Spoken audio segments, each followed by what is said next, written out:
Bonjour, bienvenue dans cette nouvelle vidéo. Nous allons voir aujourd'hui comment mettre en forme un fichier Excel. Nous allons regarder un peu comment mettre en forme tout ça en changeant la police, tout notre tableau en changeant la police. Nous allons regarder aussi pour mettre les entêtes de colonne dans une autre couleur. Là, elles sont un peu grises. Nous allons mettre un peu de glamour à l'intérieur du fichier. Nous allons voir la différence entre un fond de cellule, une couleur de fond, et une couleur de police, une couleur d'écriture, et comment utiliser un outil pour reproduire une mise en forme quelque part. Tout d'abord, nous avons toutes nos données et c'est en Arial. Moi, je vais vouloir mettre ça en Calibri. Je vais voir, peut-être que c'est plus joli. J'ai 7000 et quelques lignes. Je ne vais pas sélectionner à la main toutes mes lignes. Ça serait long et douloureux. Pour ce faire, je vais cliquer n'importe où dans mon tableau. Je refais un petit contrôle étoile, comme vu normalement précédemment dans la vidéo sur la modification de l'environnement. Nous allons maintenant changer l'Arial en haut dans Accueil, Arial, je vais mettre du Calibri, histoire que ce soit un peu plus moderne.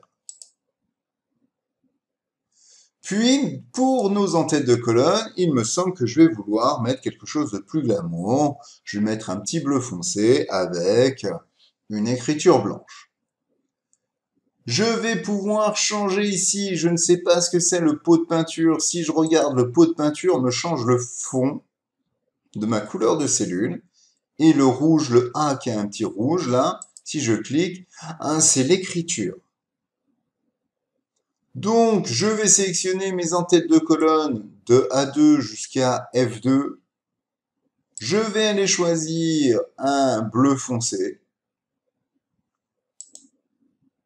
Et au niveau de l'écriture, de la police, je vais choisir du blanc. Je suis ravi, ça me plaît beaucoup. Sauf que, effectivement, j'ai dit de A à F, mais je me suis trompé, c'était G. Ce n'est pas grave, on va faire la même chose ici.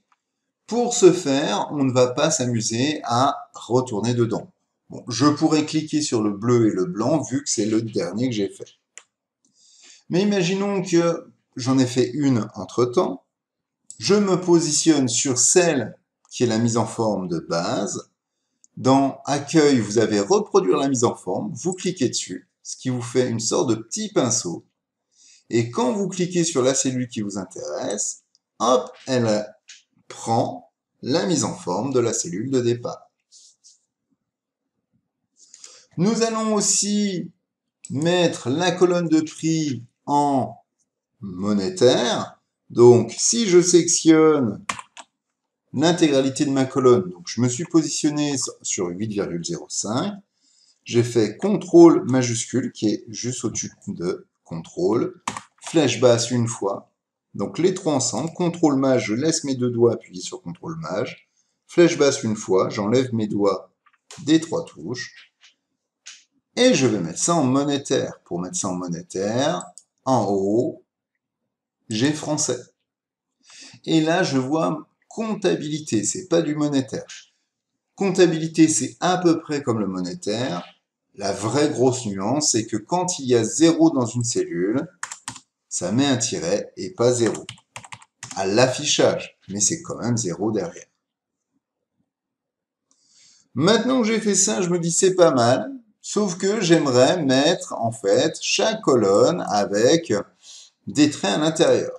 Donc, je sélectionne l'intégralité, CTRL étoile. Ici, dans la partie police, je vois que j'ai un petit carré avec un trait en dessous. Je sélectionne. Je vais aller dans Autre bordure, histoire de voir ce qu'il me dit.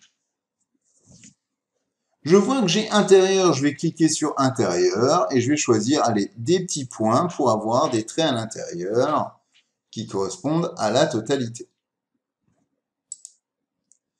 Puis en contour, je clique sur contour, je vais faire un gros trait pour que tout autour, ça soit un gros trait. Je fais OK.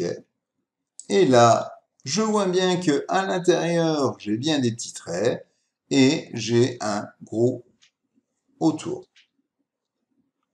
Pour être sûr, je sélectionne et je peux faire bordure extérieure épaisse. C'est toujours pareil. Nous avons donc pu mettre en forme, voir que la couleur de remplissage, donc la couleur de fond, c'est différent de la couleur de police, qui nous permet de mettre l'écriture en couleur. Nous avons vu comment mettre des bordures. Je vous invite donc toujours à sélectionner l'intégralité de votre tableau et aller dans Autres bordures pour pouvoir jouer avec. Nous avons vu un petit format spécifique. Nous reviendrons dans les formats prochainement. Je vous invite à faire et refaire sur votre fichier d'exemple. N'hésitez pas à enregistrer sous avant chaque modification, comme nous l'avons fait avant dans la vidéo sur la modification de l'environnement. Je vous souhaite une bonne journée.